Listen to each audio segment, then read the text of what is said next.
Greetings from Podcastville. The Church of What's Happening Now is brought to you by ZipRecruiter. Listen, you know how tough it is out there to find a good employee? Do you have any idea, if you're trying to run a business, whether it's small or large, how tough it is? Hiring is a challenge, but there's one place you can go where hiring is simple, fast, and smart. A place where growing businesses connect to qualified candidates. You're thinking they're going, Joey, where is this place? That place is ZipRecruiter.com/church. All right, let me explain something to you. ZipRecruiter sends your job to over 100 of the web's leading job boards, but they don't stop there. With their powerful matching technology, ZipRecruiter scans thousands of resumes to find people with the right experience and invite them to apply to your job. Who does that for you? Nobody. And right now, the church family can try ZipRecruiter for free. That's right, you heard it right. Right now, the church family can try ZipRecruiter for free at ZipRecruiter.com/church. That's ZipRecruiter.com/church. ZipRecruiter, a smarter way to hire. This podcast is also brought to you by FujiSports.com. Let me explain something to you. In the world of gis, mats, shin guards, boxing gloves, listen, as far as MMA is concerned or martial arts, FujiSports.com has been there since day one. They showed up with, what's his name, Johnny Kimura, when he went to Brazil. Johnny Kimura was wearing a FujiSports.com gi. Let me tell you something, as far as gis are concerned, and you don't want to blow smoke up your ass, guys, if you're a big guy, A3, A4, A5, A6, this is the gi for you. When they have you in close guard, they're trying to pull on you. Let me tell you something. They can tug for 2 hours. They got a better chance of killing themselves with your collar than bringing you down or ripping your fucking quality. That's the quality of the gi. That's what I'm trying to point out. Whether you have a no gi fucking suit, the fucking rash guards are tremendous, or whether you have a gi game, listen, do me a favor. Help out the church of what's happening now. Go to FujiSports.com and press in. Church? Bam! And get 10% off delivered to your house. Lee, kick this fucking mule. I love these fucking things. Anyway, what's happening, you bad motherfuckers? Uncle Joey here, my main man Brody Stevens and Lee Syatt. Before we even start, I want to thank you guys that showed up to the taping on Monday night. Listen, man, I felt like I had rough sets. I couldn't really get into it and swing the bat fully, but that's my responsibility. To be honest with you, I worked really hard. I worked for a month. I wrote jokes. I put jokes in. And I didn't get the result that I definitely ultimately wanted. I don't know how it taped. You know, who the fuck knows? You're up there, you're thinking about something else. But if you showed up and you support, thank you. Even if you didn't fucking support, thank you very much. Because the vibes were out. Lee Syatt was there. Fucking Kate Quigley was there. Theo Vaughn was there. Steve Simone was there. D'Agostino was there. I mean, it was just Ookie Spooky was there. It was fucking badass. So thank you, and I want to thank Netflix for the opportunity. And, you know, sometimes you drop the ball. You can't always be a fucking, I'm a human. I get that, you know. What's up with you, Brody Stevens? Picking your fucking fingers, whatever the fuck. Yeah. No, I'm listening, and it's like it's like a real reality doing these, these specials, these shows. You don't know how it's going to go. I've been lucky doing some of these late night shows. I've been okay with. I do have a special coming out. I'm not like going right into promotion mode, but I don't know how that's going to be taken. I don't know. I mean, it's a little different. Like I did well when I did it, okay, but I don't know how it's going to, because it's a concept somewhat. I don't know how it's going to play to the masses. So, but. Have you been on late night television? Yeah, I've done 3 Craig Kilborn shows. He was there before the Late Late Show, before Craig Ferguson and James Corden. I did Conan maybe like 5 years ago for in the middle of doing my Comedy Central show. So I do it. I mean, I've gone up and knocked it out of the park in terms of that. Like something about live I can step up to. I haven't done like a Netflix taping. I did the warm up for the Netflix back when they had Nate Bargatze was on it, and Fortune Feimster. I did the warm up for that. That was kind of cool.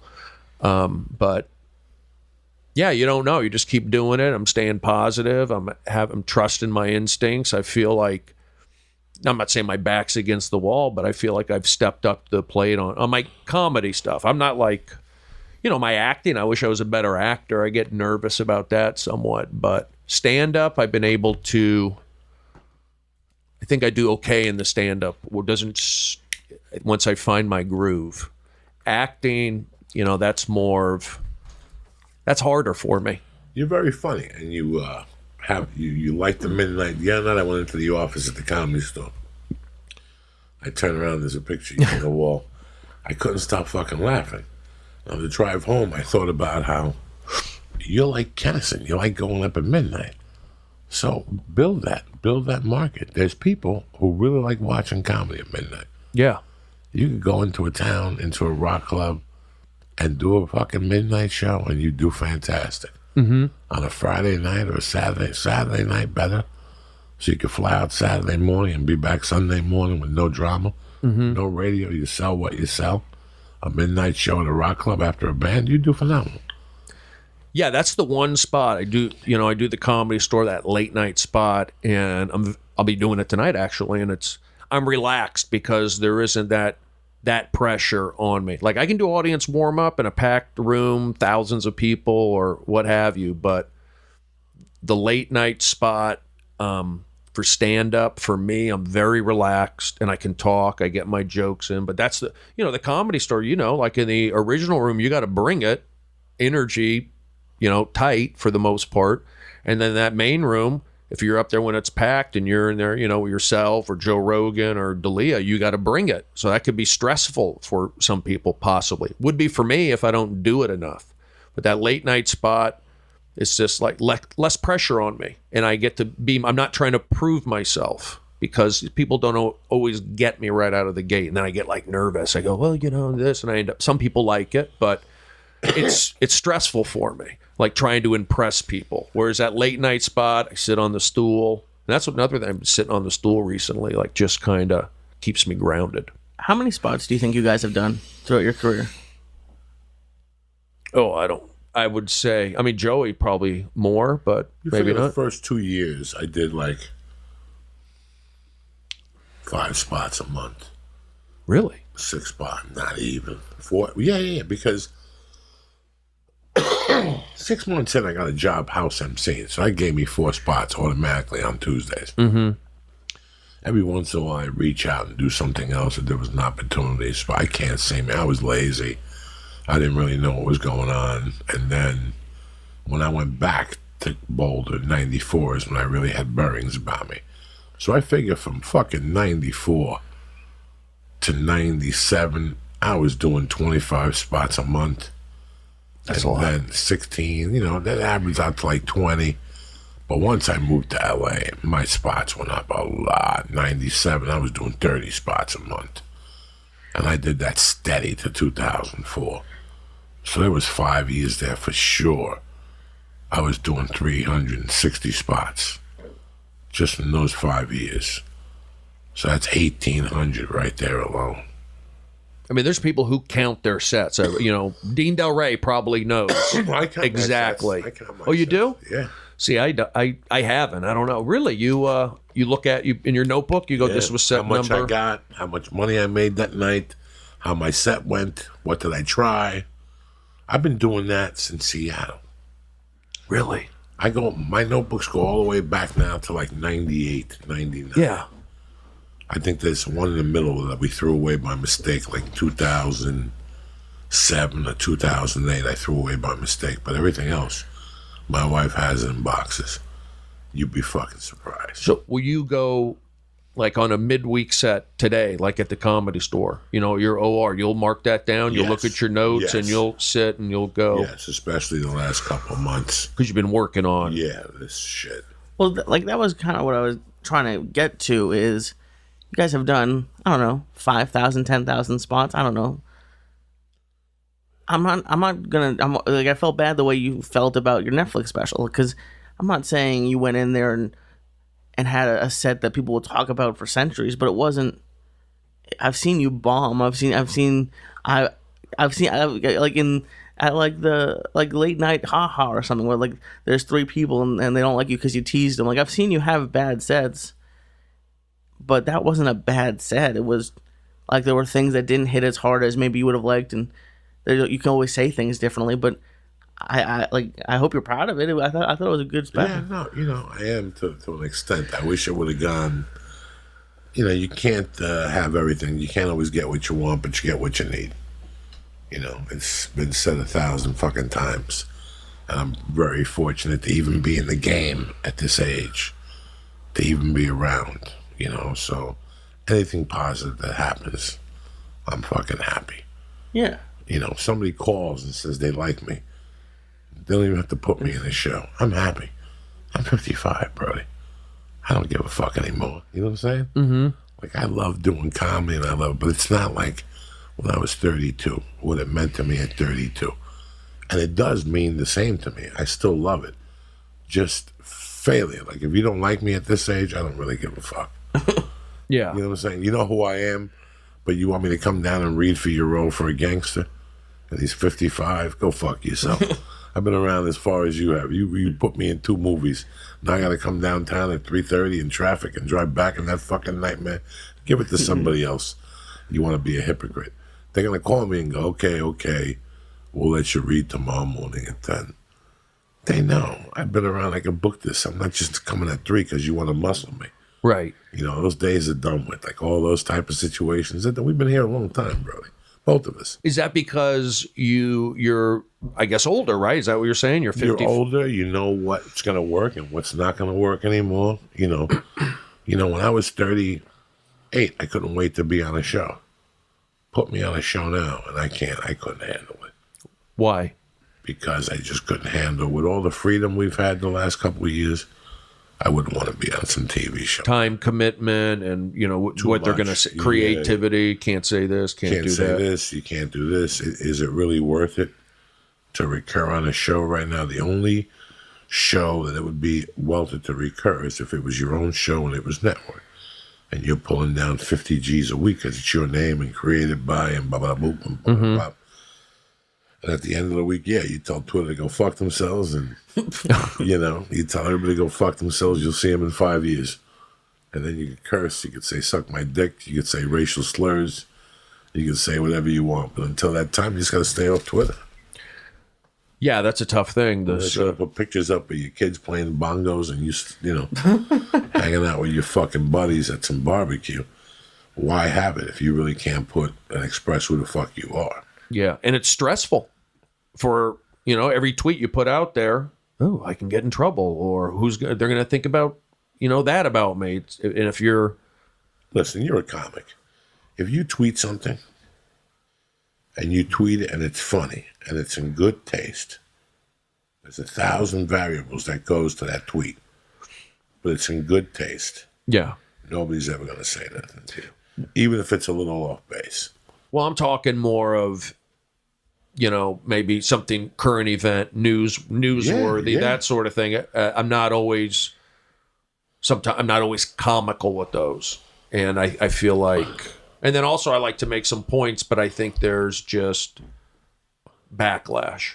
If I'm from the Valley, I'm blue collar. And so every tweet I put out, I don't like the problems. I get nervous being on Twitter, interacting.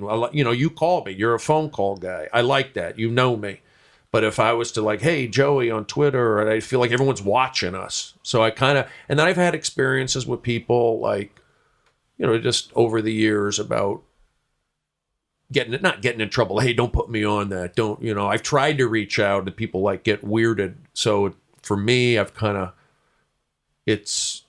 I hold back on it. But I like talking. I like Periscope because I don't think about it. So Twitter, it's stressful for many reasons. I can see why people are leaving it because of the hate, or you feel like maybe you're wasting time, or you are going to say something wrong. So I don't need it, but it's fun. I try to have fun with Twitter. At least I try to show positivity. That's the thing. I never want to brag either. I'm aware of when I promote the Comedy Store, I know guys want to get spots.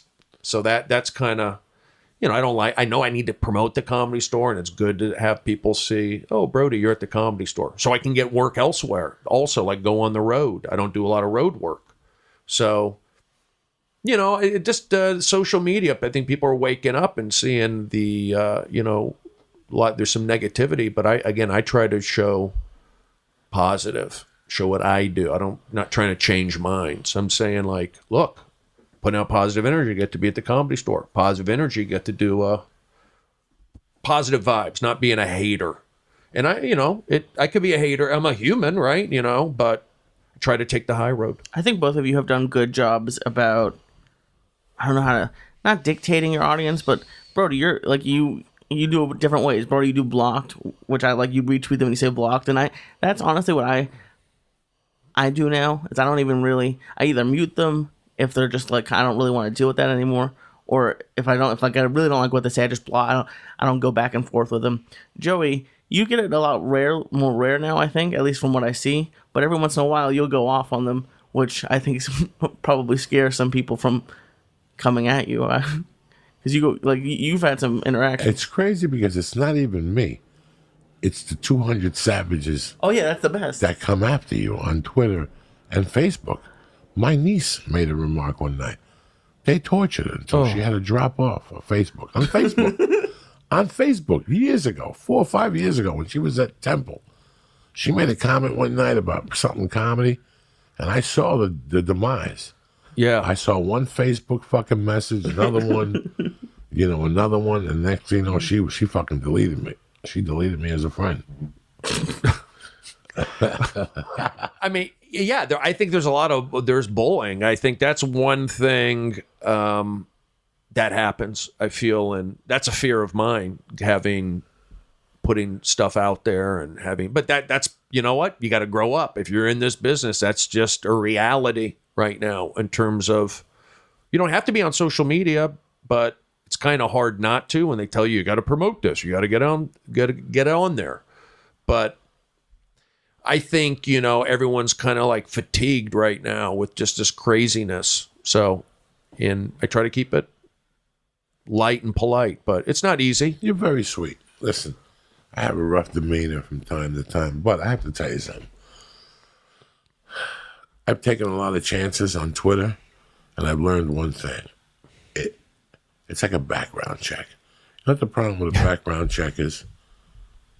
I really can't see what's in your mind and in your heart. Yeah. A background check is a piece of paper. So right now, I come in here and you do a background check on me. Mm-hmm. The kidnapping comes up, the aggravated robbery, whatever happened in Seattle, the possession of coke that my brother put on there, possession of weed. You look at me and you make a judgment. And then you talk to me and you make another judgment. That Nicholas Cruz kid, let's just use him. He comes in, he has a clean bill of fucking record. But look at him. It don't take a genius to tell that kid's fucking retarded from day one. Yeah. All those people, when they come in, you can tell they're retarded. But you're so blinded by the sale. You're so blinded by the commission or whatever the structure is of your payment that you oversee those things. You oversee those things as an employee. Mm-hmm. His eyes are too close together. That the kid's got pee on his fucking pants. There's 1,000 tells. His eyes. And you're missing all of them. Yeah, you could tell he's a half a fucking Momo. You know what I'm saying? You can't tell this kid was a half a Momo. Half of them. They come in for an AR-15 or whatever the fuck they're buying. Look at their fucking eyes. They got a glaze over their fucking eyes. They look like they just got Frank. You can see fucking hit them. You can see that something's going on there. You can't see that with a background check. You cannot see that shit with a background check. It's so weird. I don't know what the point of the story. Twitter's like a background. So you got to look at them in the eye to get a real, true reading on somebody, as opposed to Twitter. Well, no. All I want you to understand from this is that what I like about Twitter, what I really like about Twitter and all this shit is, say what's in your fucking heart. Listen, that joke you're gonna write about Trump or whatever stupidity you're gonna write, that's a really good joke. You can't put it on the special because by the time you put it on the special, people, it's not gonna be relevant. So you might as well put it somewhere, like you're in prayer this week, right? Yeah. Okay, so bam, you wake up. What's up, y'all? Positivity is the word of the day, y'all. Okay. Then the second line is the line you just created about some politician or Roseanne or whatever the fuck you want to say. Then the third line is your dates and prayer.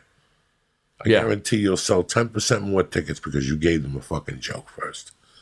And you asked them how they were and you put positivity out there. If I see, a couple months ago you got in trouble, didn't you? Something happened. And how they knew was by your tweets. How people Which came, one? Which one I don't was know. it? You had a situation where people came to help you. And how they knew were people contacted a bunch of people and said that these weren't regular Brody tweets. Are you talking about a few years ago? Yeah. Oh, yeah. Well, yes, of course. So thank God that people really love you and they look at your Twitter feed. And the people who called around looking for you knew your heart. They knew what you were saying was crazy, but they knew your heart. So always remember, if you say an off-color joke on Twitter, people know who Brody is. People that know who Brody is, they're not going to get offended. It's when they retweet that joke and some fucking mook galore reads that joke and says, look what Brody Stevens said about people with their eyes closed together. Yeah. Well, I don't push it in that sense. I push it maybe in political, like I'm not out there like Owen Benjamin was. I don't think... Where is Owen Benjamin? What is the final detail? Well, he's off Twitter. And I think he's doing... Is he hiding? Or he's doing time? He's on Instagram. No, he's not doing time. He's on Instagram, I think. I think he brought his family somewhere, I saw. That was the last I saw him to a... Well, every time you go on Instagram, it goes into a satellite where you are. So eventually they're going to find him and shoot him in the fucking head wherever he is, the government. Oh, my God. Instagram is fun. I keep it... I just show photos. And again, it's not bragging, but just showing... some fun stuff and some comedy. You see a lot of people who brag on there. They show pictures of money. And, Oh, yeah. Well, I've seen that. That's a big thing that like the rappers do now. Is they walk around with like stacks and they like throw it on the floor. But I think comedians showing them on like a private air. Well, we're taking a private jet. That I'm not into necessarily. I would take pictures all the time. Fancy, if I did it. Driving in fancy. Just kind of like, not that all comedians do that, but something, just.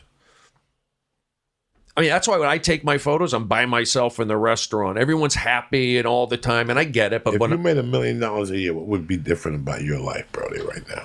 I think it'd be a little more relaxed. How would you live in bigger digs? Would you drive a Porsche? No. Porsche Carrera? No. Would you have a butler and an assistant and a publicist and somebody to tell you were great? I might have somebody to help me, like maybe an assistant to keep things in line. But no, I don't need a butler. I would, I'm okay with a small condo.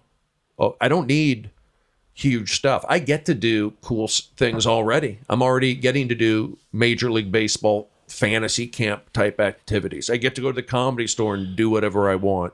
I get to do podcasts. So, I'm having fun with that. So all I need, honestly, is shelter. Eventually, I'd like to have a relationship. I'd like to have a dog. I wouldn't mind having a kid. I just don't know if that's going to happen. But if it doesn't, I'm okay with. How old are you now, B? 48. I just turned. You're a young man. You still got 6 more years of good dick. You know what I'm saying? Yeah, I look up to you guys. I look up to you. I look up to Dean, Shang Forbes. These guys, Eddie Pepitone. These guys who are, a little bit older than me. Like I look up to you guys. It's like, okay, they're doing it. I can do it. So I feel good about that. And it's like I think relationships matter. And again, we're getting to that Twitter stuff again. You're a lot of times you're by yourself. But I'll say something. It's been so crazy the last couple of years with politics. I felt like, honestly, I had to put my energy into that, into like sticking up for myself, sticking up for good people. If you want to say, I'm just not crazy, progressive. I really want everybody to do well. Everybody. And I think that I go home, I go to the Comedy Store, and I go home, and I go on that internet, and I'm just searching. I'm just putting out. That's where my mind is, and I don't think I'm alone in that. Like in terms of, it's hard to enjoy things. I used to enjoy things a little more, but I would say the last year or so, I think just with the the tension in the air, I'm not enjoying things. Is that how you feel at all, or what do you think? I honestly, like, I don't follow politicians because there are some times where I'll go check and I'll just start going on, like, wild goose chases. I'll click on this person's Twitter and then I'll go to this person's Instagram. And yeah, you can get frustrated or angry if you don't believe in what they're doing. Or on Instagram, sometimes it's just like these people are getting millions of followers for doing, like I'm saying, throwing money on the floor. And so there it can get, but I try not to do that. So that's why people get mad at me because I don't follow that many people. But I literally follow who I am interested in hearing from. And but I feel like I'm a comedian. My thing is, I was born here. Let's just say Hollywood, and everyone doesn't really like. People are down on Hollywood. Let's be honest. Whether that's just a fact, people are kind of down on it. And I feel as though I was born here. We'll say the Valley, Hollywood. I was born in Hollywood. I live in Hollywood. I work in Hollywood. I specifically am in comedy on the front lines of like First Amendment speech. And a lot of these comedians are, they're Patton Oswalt, Judd Apatow, Joe Rogan. He's more known for the podcasting, but even that. So I feel like I need to speak up. I can't like not say anything. I just feel like I have to speak my mind because I'm from here, born here. And I hear things that just kind of like doesn't feel right to me. And I felt that, and I've worked in show business. I've been in movies. I've done 3,000 television audience warm-ups. I had every high school come in, every military branch. And then when things started, I just feel like I have to stick up for what's right, and you could take it for whatever it is. I don't want to get political, but that's what I do. But I also feel like enough people, and I had my own personal experiences, so I don't want to go into that. But I have my reasons for how I feel about things. So I'm not trying to change people's opinions, but I want to let them know, oh, you like that I hang out with the Cubs? That's pretty cool, right? Well, I put out good energy. So why don't you listen to me? That's kind of how I feel sometimes. But yeah, I'm sticking up for the Valley. They used to pick on the Valley all the time. Reseda sucks. You're from Reseda. Like, I went to Reseda. What the hell?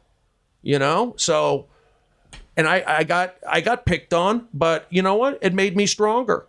I'm just admit it. I had Latino guys do Holocaust jokes, black guys do jokes. I played sports, the football team, I coached. Write the names down. Write the names down. Don't say the names. Just write the names down. Bullies. No, but it made. But here's the deal. In the Valley, but you're talking about the background check.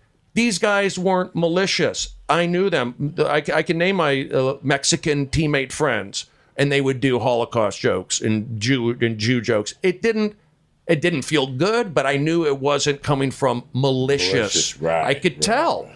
And same thing when I played baseball in college. The white guys from Orange County in Arizona doing Jewish jokes. I get it. So I just would say, like, Jesus is Jewish. And then they would laugh. It would, like, diffuse them. And to this day, I'm very good friends with those guys. So that's like looking them in the eye. And I just feel like there was just more honesty back then, and that's just how I was raised. So I'm kind of, I don't want to like make waves or anything, but I also feel like enough people are, quote unquote woke, and feel like I can back off, and I want to get back into just having fun, rock and roll music, baseball, enjoying things. I don't want to be involved in this crazy, political bunker. I feel Get like the fuck out of there. Don't get involved in that. It's a horrible bunker. Yeah. You put on world news tonight as an intelligent American. You try to put on world news tonight, whatever. Yeah. First 12 minutes is fucking presidential and stupid politics. Yeah. So you mean Friday night when I take my honey out and I spend fucking hard-earned money for tickets to First Street Comics, and I go up there and bring that fucking heartache back that I see in my living room 3 nights a week. I go in there to escape this shit. I go in there to catch some type of relation with the comic. Yep. All I need is one comic to go up there and click with my inner fucking ghost, and we're good to go. I got one guy to relate with for 13 minutes that's saying exactly what I feel. Wow, he took that right out of my fucking mind. That's what great comedy is. and then somebody says, a woman goes up there and says what your wife's thinking, or your girlfriend, that girl on the first date, you look like a fucking hero. You look like a fucking hero. You know, until you go back the next night to watch the same comic and he sucks dick. And you're like, what the fuck? I could have got my dick sucked last night, but I went for the double whammy. Now I'm not going to suck my dick. Now her cousin's staying over. What a coincidence. The comedian bombs and the cousin's staying over. You know what I'm saying? It's bad for everybody. Yeah, no, it's pretty interesting shit, though. But I'm happy that, Brody, just the fact that you're still here. I still remember us having a conversation about you going to New York Yeah. in 97. You told me to. And so for you just to still be here, do you know how hard it is? That this is what, listen, I get it. I didn't do the performance that I wanted to. But there's a lot of variables involved in this. And I'm a big boy. I've been doing comedy for 27 years. Now, on the flip side of that, is I got a Netflix special. Whatever happens now is in God's hands. There's nothing I could do. I'm very happy we hit some good spots. We hit some great jokes. It just wasn't cut up the way I wanted to in my head. And it happens. But guess what? Guess how lucky I am to still be in the game. Guess how lucky I am that I came to Los Angeles, that I went full fucking throttle and went for it. Guess, fucking, that means the world to me.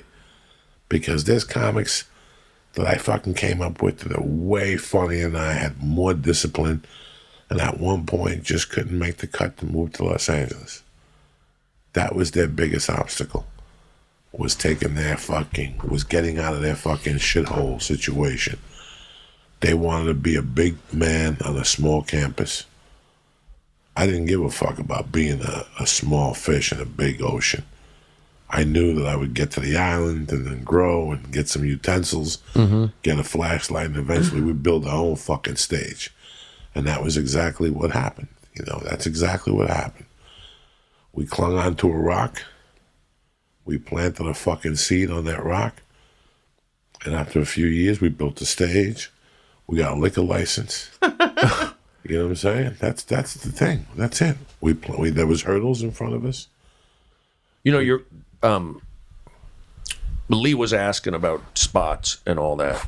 And Seattle, for me, I learned to public speak up there, selling T-shirts for the Seattle Supersonics, then doing the cable access show. And then when I went to New York, I was a tour guide at Radio City Music Hall. I barked at the Comedy Cellar. So I always tried to make sure that I had jobs where I was able to project and talk. And I feel like that helped me out quite a bit. Like I would always say, find a job where you can talk, learn, speaking. So for me, it was like selling those T-shirts. You just got to step up and go for it. Same thing with like audience warm-up. You just got to like go for it. You can't be, and that's, some of these people, like, yeah, in these small markets, or they're afraid to like go for it. And that's what I learned. Seattle was good for that for me. I found my voice in Seattle. I honed it in New York, and then I came back here and got into warm up and all that stuff. But yeah, you told me back in 97, go to New York, and I went to New York, and I never looked back from Seattle. It was like boom, and that's where I came out in terms of myself. Not gay.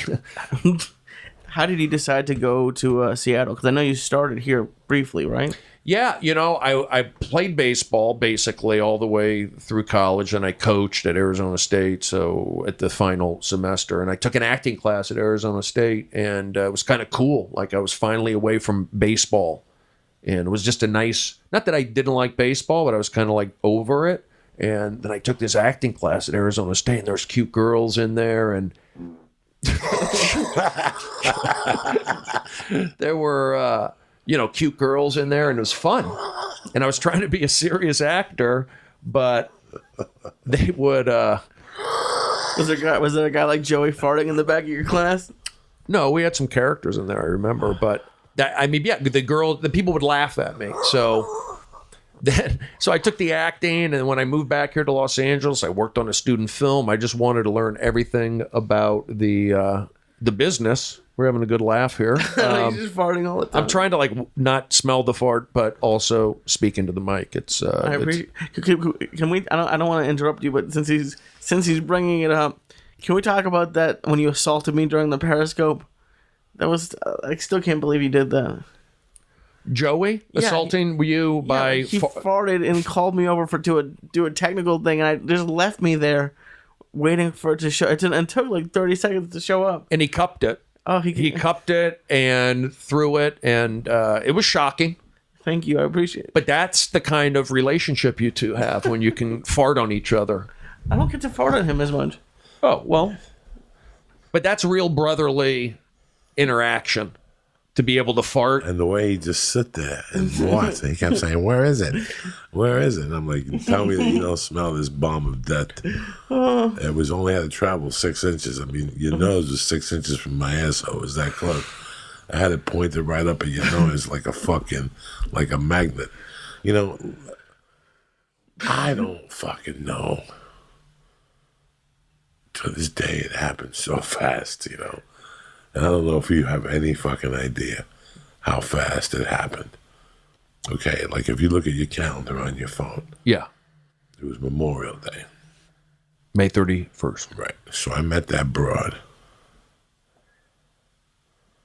on a Sunday night at the comedy club. And she spent the night.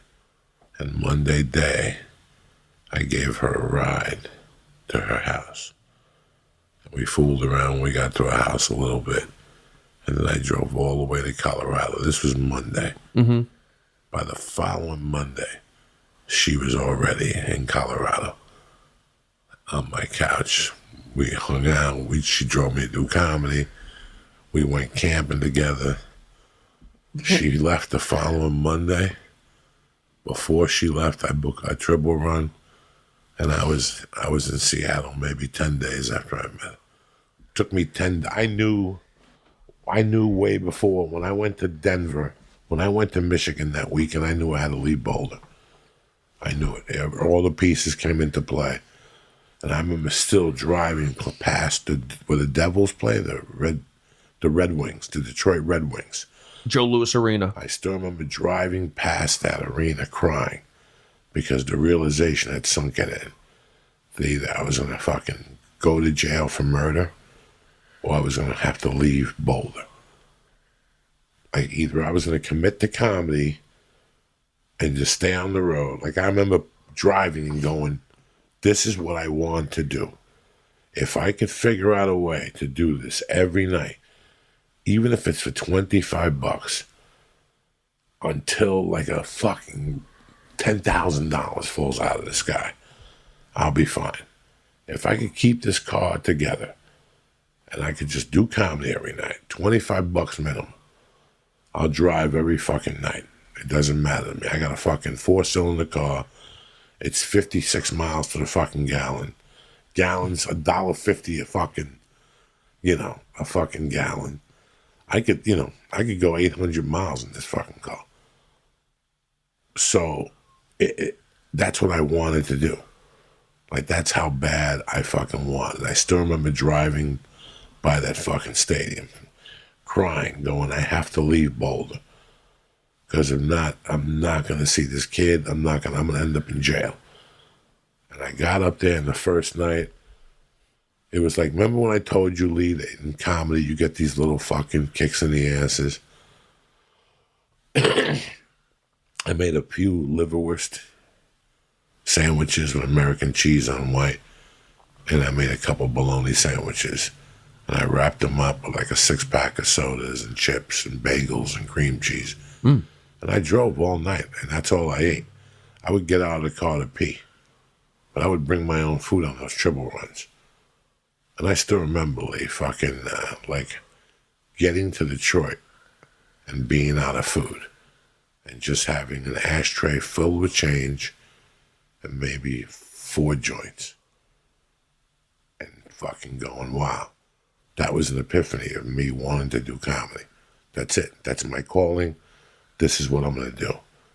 This was not that bad. This 30-hour drive without a hotel and without showering wasn't that bad. It didn't kill me. In fact, it was fun. I listened to music. I smoked dope. I ate good. You drove from Denver to Detroit For a gig. For $450 for 1, 2, 3, 4, 5, 6, 7 shows. Is that gig still available? No. Oh, well. No, that club isn't even there anymore. Oh. So you drove to Detroit, and it was a triple. That was a triple gig, correct? It was a regular run that a friend of mine hooked me up with. It was a comedy club in one of the suburbs of Detroit, Dearborn. Yep. And I get there. So here I am, ready to fucking pursue comedy. This is my dream. I fucking got here. I ate the bagels. I ate the cream cheese. I ate the fucking sandwiches. I had the sodas. I had the chips. You know, I fucking made it here. I go to the club, and they're like, there's no comedy tonight. And I go, what are you talking about? There's no comedy tonight. It's closed for a private showing. I go, okay. And I shot up to the pizza place because the guy that Atlantic Street Pizza? I don't know what it was. In Seattle. No. We're still talking Detroit. Back to Detroit. Dearborn. We're in Detroit. Got it. Sorry, I jumped to Seattle. I go up to the corner, and I see the guy that booked the gig, and he goes, dog, you're here a night early. Oh. Here I am thinking. So I go, what do I do? And he goes, you got a car? Yeah. It looks like you're sleeping in it. Welcome to But comedy. tomorrow at 3 o'clock, check in at whatever hotel. They'll be ready for you tomorrow at 3. So I go, where's the hotel at? How far from the club? He goes, right around the corner. So I asked somebody where the hotel was, and I shot over there to the parking lot. And I'm at the parking lot maybe 1 hour. I'm walking around the hotel. I'm mingling with people. You know, I'm talking to people at the bar. They're like, are you staying here? No, I'm staying close by, but my friend is washing. I made up some fucking bullshit story.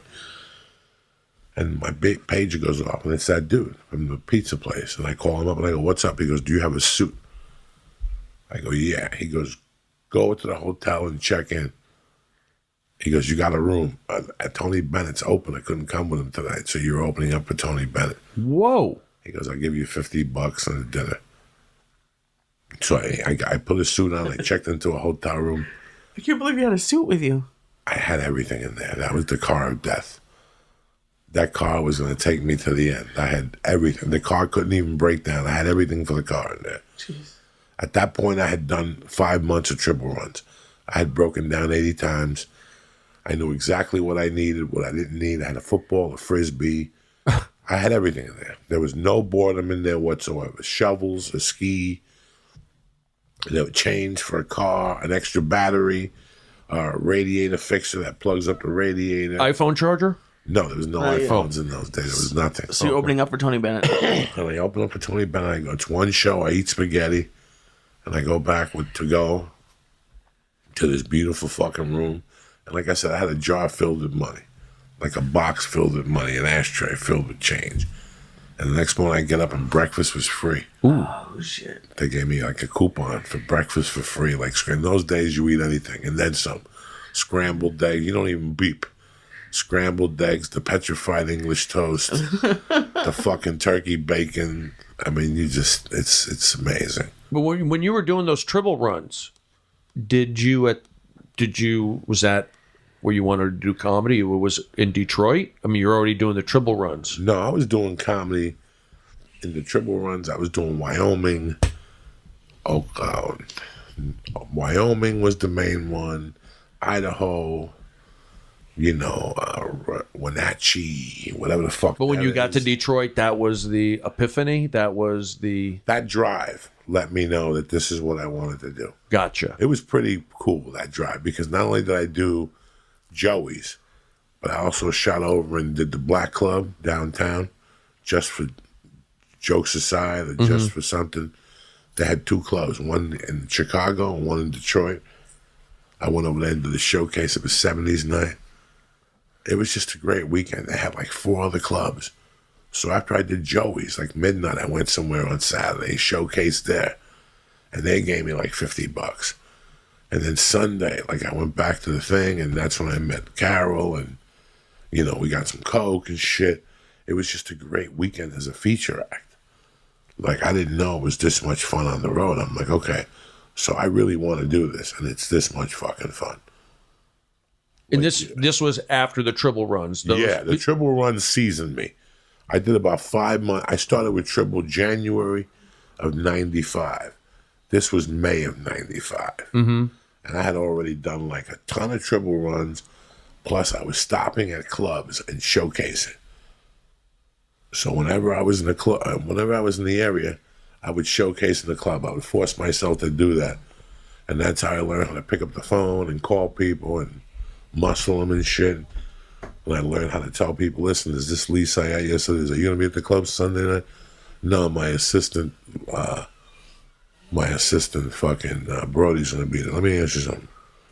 When I go down there and kill the room, is Brody going to be able to give me weeks right there on location? Like, I would say shit like that to managers. A week? Those days you had to ask for a week. Why fuck around? Let me check the calendar. Hold on. No. No? No, I would say it to them. When I go down there and blow up your fucking room, is your assistant Brody going to be able to give me a date? Or do I have to come and see you? Because if I have to see you, let me come back when you're there one night. Like, that's how ballsy I got after getting burnt for a year on the road. Like, you start saying that shit to people. And they don't give a fuck. If they're real, they'll go, come on down. If they're pieces of shit, they'll go, fuck you. Or nobody has ever spoken to me like that before. Not since, they'll say Jerry Seinfeld like that to make themselves look good. Did you ever bomb after saying something like that to someone? Constantly. But you think that kind of stuff goes on still? Like on a Tribble run, that, those kind of things are going, these, dealing with club owners, like that sort of thing? Or is it different now? Well, with you gotta the internet remember, when you're starting up, you take a lot of shit. It's like anything else. You come into Foot Locker as a trainee, you have to clean the bathrooms, you gotta do a lot of stuff. But you get the referee shirt. But eventually you get so good at what you do that you start giving other people shit. It's the general law of the land. So the comedy is just the same. When you moved from Seattle to New York, there was a couple of bookers you wanted to tell them to go fuck themselves. And then when you move from New York to LA, you're like, wait a second. Now I got a handful of motherfuckers I'm going to call and tell them to suck my dick. Like, people didn't want to use you. Like, there's a handful of people in your career that told you, no, Brody, you're not my style of comic. And now you want to call them after you're a regular at the store at 10:30 every night. You're like, hey, bitch, you weren't so smart after all. Fuck you and your club. I'm a regular at the store. And they're like, go fuck yourself. No, but, Right. And you know what? That has happened to me. Things like that. That's what I got into trouble with on Twitter. I kind of lashed out and I was saying to guys like, F you for not being nice to me. And, you so-and-so, you were a jerk. And well, it really bothers you. It really bothers you to see people before and after. Well, I just remember people not being cool to you. Yeah, exactly. It's like I was in Seattle. Joey liked me. Everyone seemed to like me in Seattle. Then I go to New York, and all of a sudden these guys don't like me. It's like and I understand, like, that's human nature. It takes a while, but you can also see some people's true colors a little bit early on if they're like not cool to you. So there was some of that going on, but also, it's human nature. And I for me, lashing out, I might have been right at the core, but it wasn't the right thing to do. And part of that was that, I goofed up. That's where I was like on those meds, and I went off them cold turkey. And I had, that's where I had my quote unquote problems. And, but I think I was just like lashing out. I was a bit manic. I was worked up, but they were also like pushing me. You're going to push me, I'm going to push you. And I think some of it was that a little bit like the Hollywood, the little bit of the skateboarders from Venice, those guys, rubbing up against me. And I pushed back. So that's not always healthy, but that's what I did. And, but a lot of people say, oh, Brody, you had a breakdown. I go, no, I went off my meds, and then I really opened up my mind. And I mean, that's why they put people on meds, so you don't get agitated at things you should be getting agitated with. But I was looking for problems a little bit too, going to Starbucks and seeing these screenwriters giving me negative energy. I didn't like that. So I was like tapping into like real stuff. Like people do talk about how these writers hang out at Starbucks and how there's like these. I mean, I got an argument at Starbucks a couple weeks ago. So you get these little nerdy type guys, and I can have problems sometimes. What do they say to you? Well, one guy, this most recent one, I mean, it happens every few years, but I was, you know how Starbucks is now, how it's all in the news about the bathrooms and you can hang out and do all that sort of stuff. So I walked into Starbucks, my regular Starbucks there in the Valley, and there was a guy at the table, a transient type guy, because I hadn't seen him before, but I could tell like he was a transient. The energy. Yeah. Anybody was we were like at a table like we're on now, and he was all spread out. He had his backpack, he had 3 chargers going. He did have a coffee, but he was very spread out. Not a big deal. I thought it was kind of funny, and I took a photo, and just on my own, I think, oh, maybe I'll put that up, but not showing who he is, but just showing, oh, look, you have people making their home at Starbucks, if I was going to even do that. And then I walk closer as I go get my coffee, and I see the guy has a weapon out there, a bat, like a mini bat with a tape on it. Like it was a weapon. Sorry. And the weapon was on the table. So not only was the backpack and he was spread out, still funny. Now I see the weapon. So it just kind of like, to me, it just verified my initial instinct. So I go, you know what? I'll take a photo of the weapon. Why not? Maybe I'll post that. So I click a couple shots of the weapon, and I go get my car, on sly, don't want to make a big deal. And then, so take a clip of the weapon. And then this guy comes up to me and goes, hey, what are you taking photos of? Like friendly. And I go, I can see, like, I read his energy, like he was questioning me. I go, and I zoom in my camera. I go, this weapon. And I go, why? He goes, oh, I thought you were taking pictures of me and my girlfriend. I go, why would I want to take pictures of you, your girlfriend? He goes, I don't know. I go, why don't you get the fuck out of my face? I'm about to knock you out. He goes, really? I go, yeah, move. And I was getting worked up because this guy frickin' said I was taking pictures of his wife. And I told him, I said, and he's going, yeah, you don't want to do that. I go, you know what?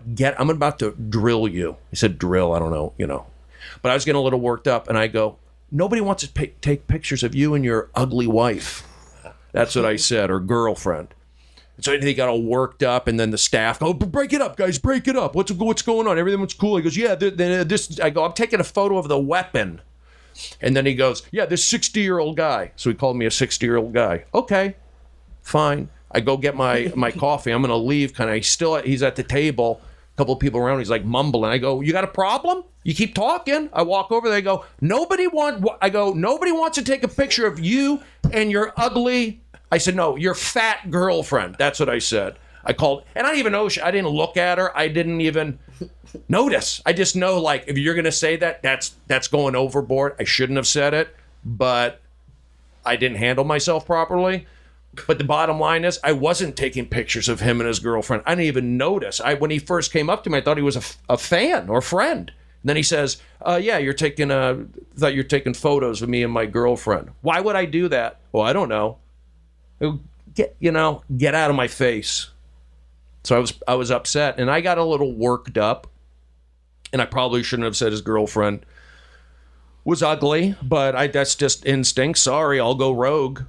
And but a bottom line is, I took the photo. I probably shouldn't have. That's a risk. So I took the risk.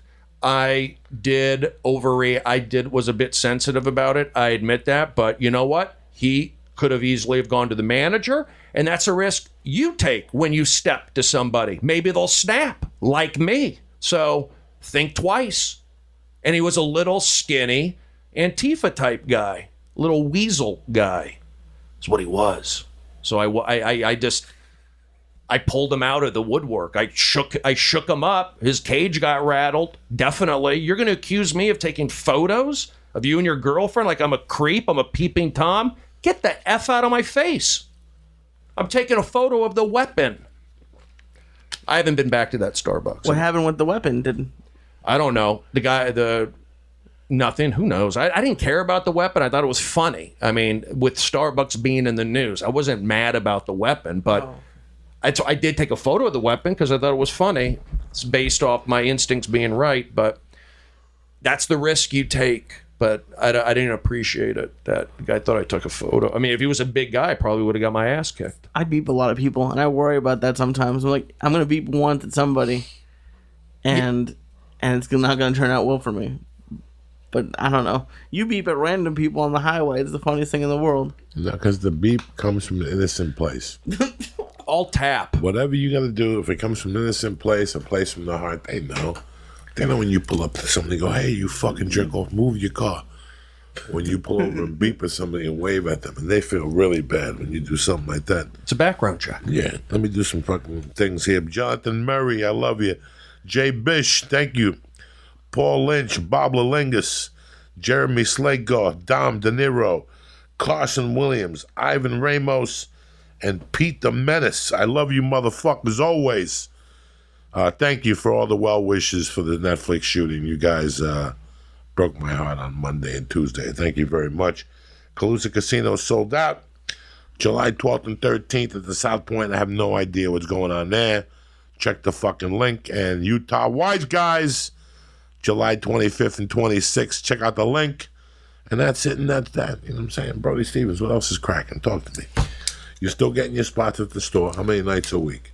I would say average two to three a week. They love you down there. You know, I'm okay with that. Give me, if I could, not give me, but. Where else do you go up? You go up all the other. Laugh Factory, Improv when I call in for spots. I can definitely like show my face more at shows, and you know that's up to me. So when I feel like, oh, I'm not getting enough spots, or you know, I could always go do these, you know, backyard shows. I could go to the Ha-Ha. I can go places. So again, I never blame others. It's always on me. I feel like it's up to me. Yeah, there's other. I just feel like, and that's probably my problem. Sometimes I'm too hard on myself. But who else you gonna be hard on? You ever talk to a comic that doesn't take responsibility for anything? You ever talk to a comic that constantly kills? You ever talk to a comic that has the world by the balls and bitches at you because he has the world by the balls? Are there guys like that? Oh my God. Oh my God. Am I supposed to name one? No, they can't wait to tell you about their success and how, you know, this guy wanted them for a film and, you know, but at the same time, they're telling you how scared they are of making that next fucking move. It's kind of weird if you ever talk to somebody and you feel that. They're scared of what's next. Sure, you know, and it's like, I was scared too for a while. We were all been scared when you're here. I mean, that's part of the package is fear. The fear is what drives you every day when you wake up. Fuck, what's going to happen today? You know, I have this audition, and you prepare it, and you go see an acting coach with your last $40, and you get to the room, and it's everybody you watched on TV the last 5 years. So the fucking energy gets sucked out of your fucking lungs. But now you go into a room, and, you know, once you go in there, you think you close your eyes, and you see yourself at the store at 12:15 following one of the good ones, you know?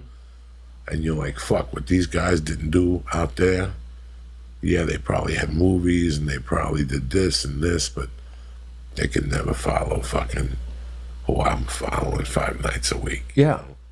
It's kind of gives you like a weird confidence, you know, well, sort of. Stand-up's a king of the jungle in terms of, you know, so many people wish they could do stand-up. We're so lucky that we're especially able to get to perform at the Comedy Store. And a lot of these actors, they can't do it.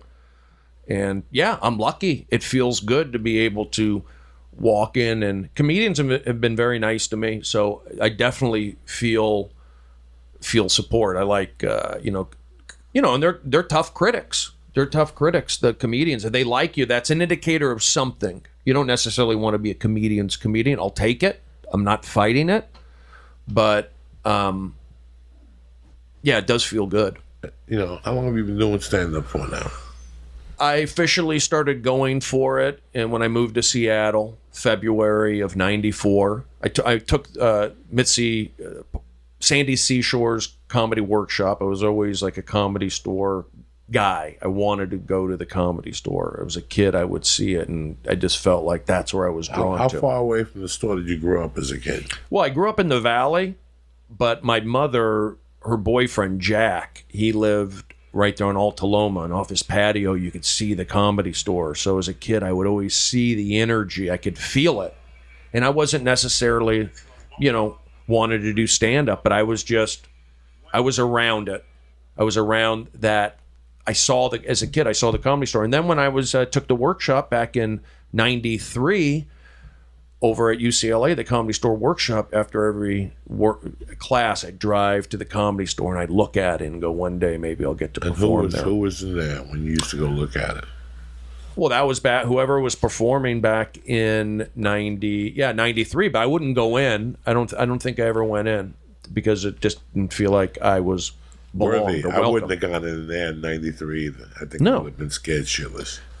Fuck you. Yeah, I mean, I was scared even once I got past. It was kind of intimidating there at the Comedy Store. Some real men there, tough guys, Chewy in the parking lot. You had it was a dark place, but I liked it. I always liked the the no frills of the Comedy Store. It wasn't about advertising and fancy lights. It was dark. It was real, and I knew early on, like Mitzi accepted characters, real people who had problems. So I knew that right away, and I was just drawn to that. And when I had an opportunity to do a workshop, and a lot of people go, "Oh, why do you do a workshop? You should just jump into open mics."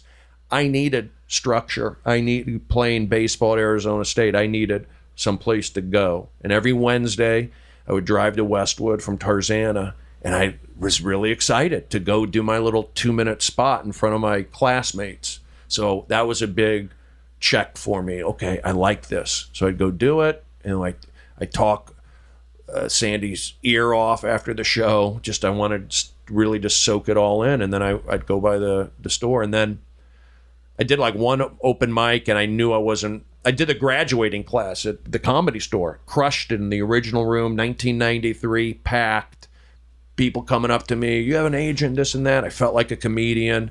And then like 2 days later, I go to my first open mic out in Chatsworth, and it was just like out in the Valley, and it was just like not good. But I understood. I go, I get it.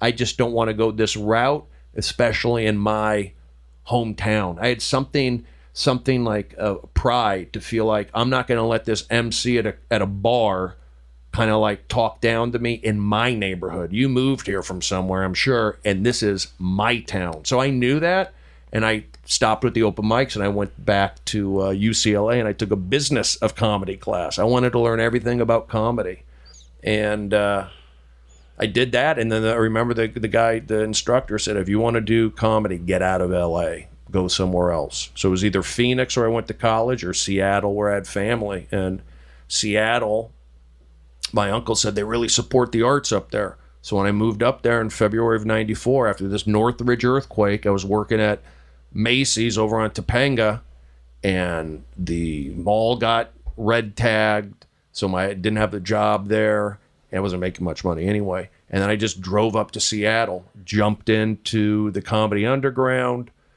open mics, and just, the comedians treated me pretty well. I was liked there, but I made it I found my voice, but that was about it. I wasn't going to really get feature work. It's like they knew me too well.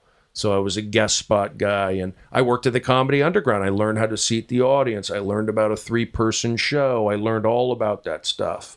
And doing the cable access, working for the Sonics, and then you said, go to New York. And I knew it because I needed more. See, I outgrew Seattle. It's hard to they know you too well where I started. And I went to New York, and I just enjoyed my time there. But after 3 years, I felt like I was ready to come back home. And then I've been pushing ever since, like 18 years of pushing. And yeah, I don't know where my next gig is going to come from, but I do know that I have my special coming out. I do know that, I am getting 2 to 3 spots. Those get taken away at the Comedy Store. Who knows? But I don't want to think about that. But I'm definitely I do feel good about my comedy. I feel like I've done a pretty good job with that. Have I bought a house? No, but I probably could have been better with my money. I probably made enough money to where I could own a home.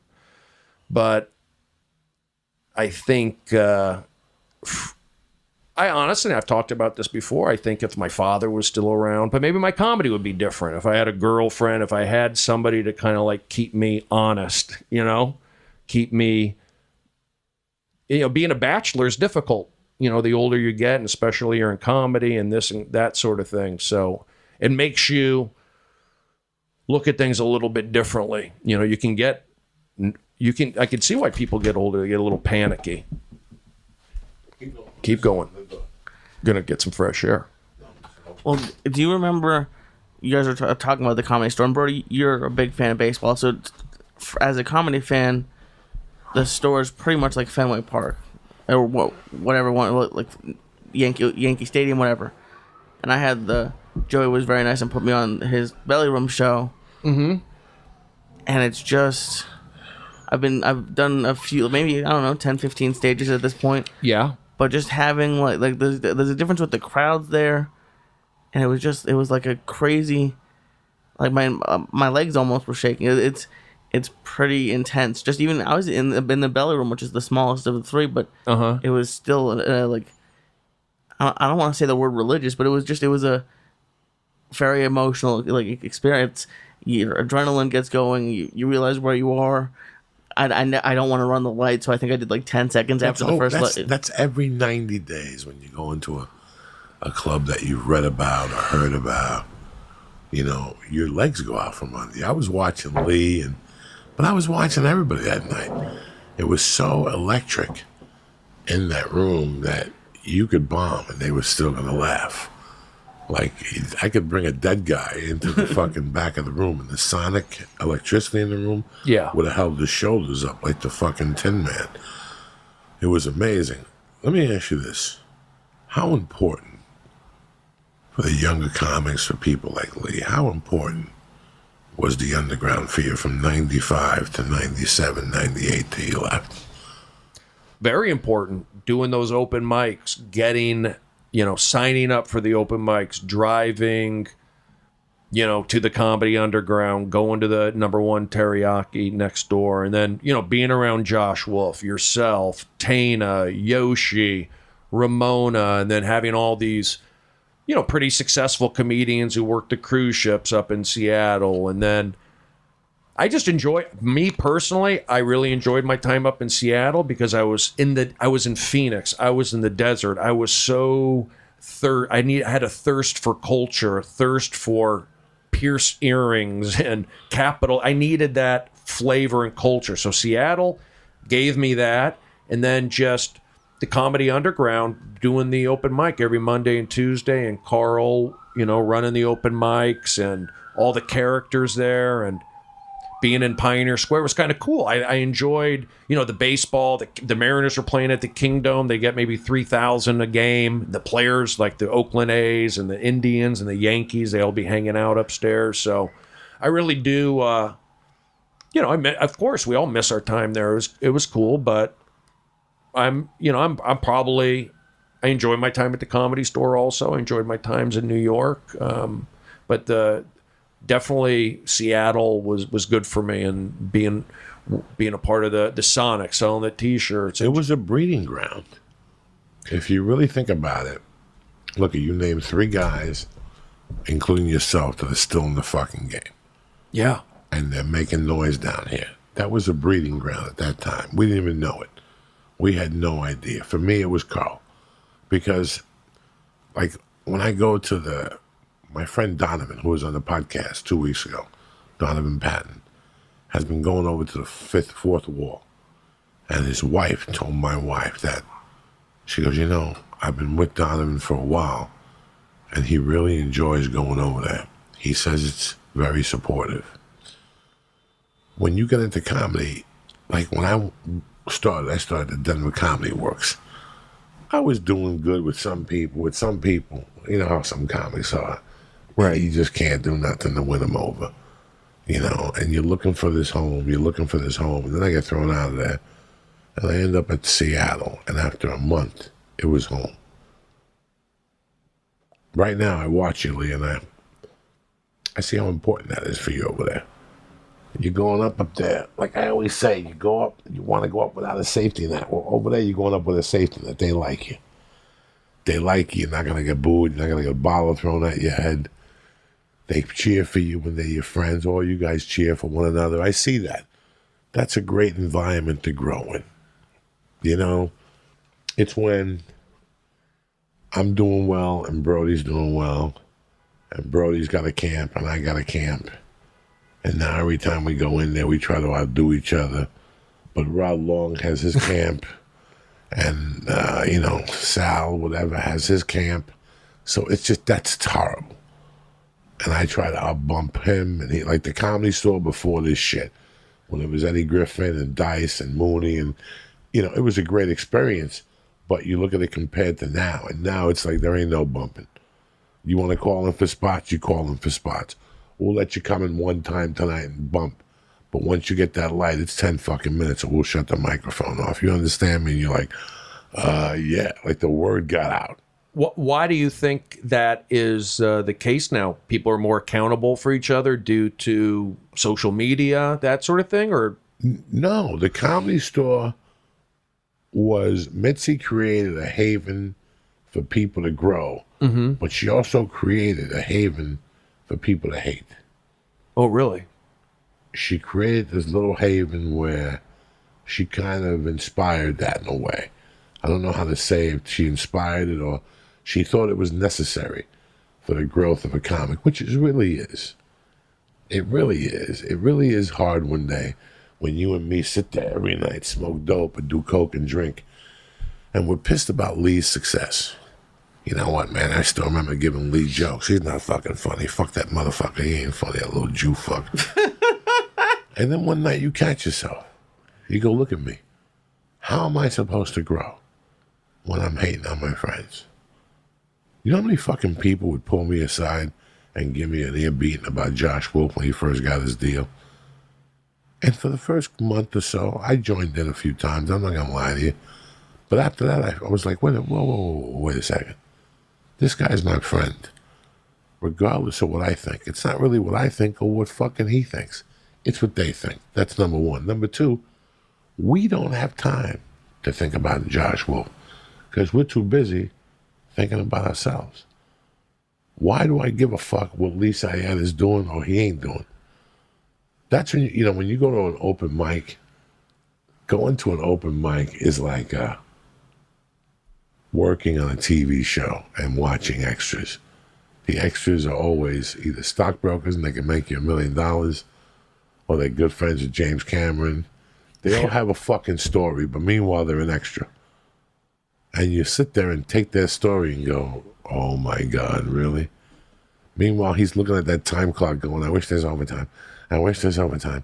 But he's telling you he's a millionaire and he owns a yacht in San Diego. And I was watching a guy the other day be an extra. And in between takes, he was trying to work this girl. Tell her she can make a ton of money. And I'm sitting there going, look at this fucking barracuda. Look at this guy. It never stops. This is the fucking home bred for sexual harassment. This is sexual harassment was invented.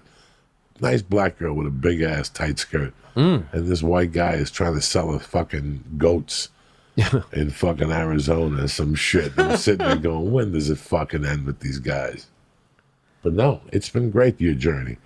And now this special you taped, this is the one that was going to CISO.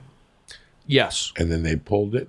Well, CISO went away. CISO went away. And my agent, manager, they fought or sold, reached out, and now it's going to be on Amazon on June 22nd, I believe, is our date. And you can pre-order it. And it's I shot it at the Comedy Store. I think I'm not going to say it was a home run necessarily, but it captured what I did at that night and at that particular moment. And it was me basically doing my late night spot at the Comedy Store. I had been doing that spot already for like 3 years at the time. And I said, well, you know what? I put so much of my time into this spot. Why not, capture it? So I always wanted to do this late night special, like going up in that last spot after the room's been beaten down. And What time is this about? Normally after midnight. So I tried for the special. We did 2 shows. We did it in the main room, and I guess they did the first show. We did around 10 o'clock, and I went on probably around 11ish, and the room was too crowded actually. And I did well. I got laughs. I'm not going to say maybe I did crush, but it was a regular looking kind of thing. The second show, we started after 11, and there was, maybe 150 people. Then because we had good comedians. Bill Burr was on it, and I think Theo Vaughn was on it. So it was a good show, but by the time I was going to go on, there was still a lot of people in. So I said, we got to put on another comedian. Let's put on. So we had Don Barris come in, and Don goofed around and made things. He did put his Don Barris touch on it. So then I came out, and there was 35 people in there spread out. And I did my late night comedy set. I'm doing a special. That was my angle. Now here's the deal. It was a year and a half ago, essentially. And I think I've become, I'm definitely a better comedian now.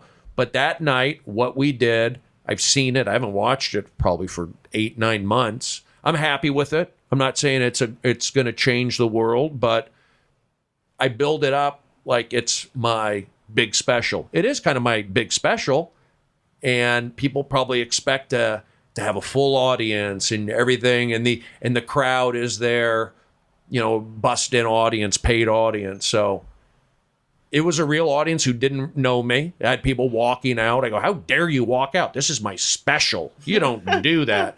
And then I had a couple of the comedians.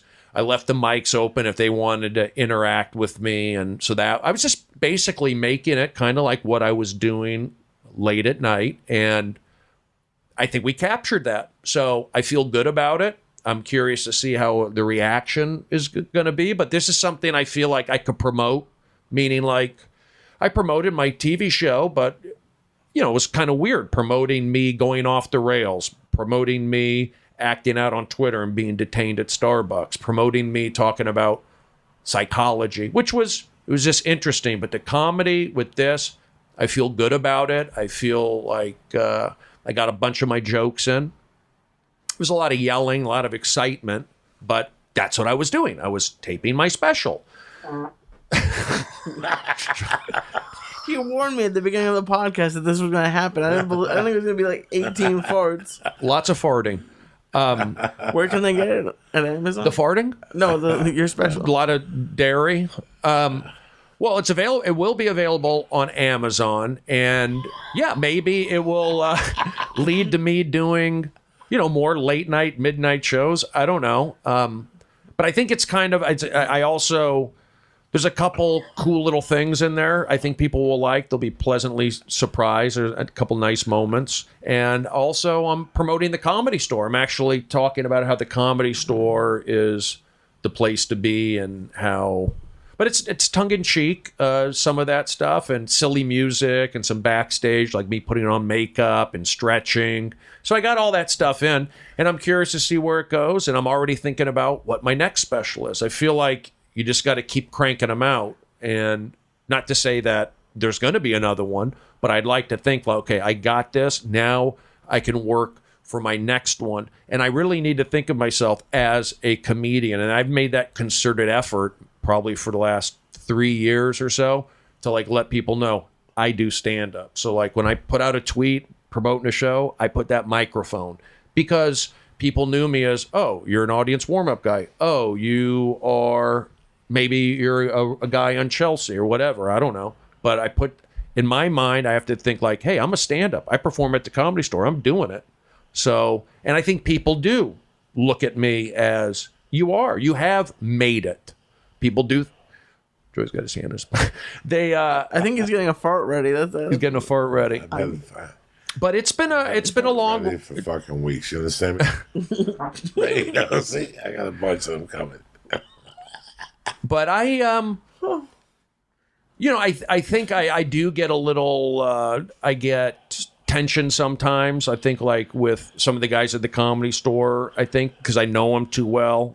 I think like I butt heads sometimes with the guys, and sometimes it's on a podcast or it's on a video, and I feel that gets to me a little bit. I don't like having things like that happen, but also I feel like I have good relationships with the comedians. You know, people don't always know like the eyeball check. You got to be there. You have people like have opinions based off a podcast. People have opinions based off a video they saw of you, but they don't know the relationship between two people, two comedians. So sometimes that stuff gets to me, but I know, and I think the comedians know that I've been on the ground floor a lot of stuff, and I definitely don't feel hate from comedians, but sometimes fans, and maybe this is Twitter, or maybe this could be me jumping in comments, which I don't do. Like I pick up on some of that. So, but I butt heads at times, but that's also me being in those situations, doing those late night crazy spots. You know, it's like doing warm up. It's like last to be hired, first to be fired. I'm like almost too nice. Sometimes I'm being nice, and I'm not saying people take advantage of me, but I just think I remember growing up here in the Valley, sometimes I would get picked on for being a nice guy. People. What was on your business card? What's on your business card? What? I'm a nice guy, or No, please be my friend. What's the other slogan you have? I'm a model in Pakistan. Yeah. Yeah, I used to have some funny business cards. Oh, Brody, let me explain something to you. One thing about you is you don't owe me anything.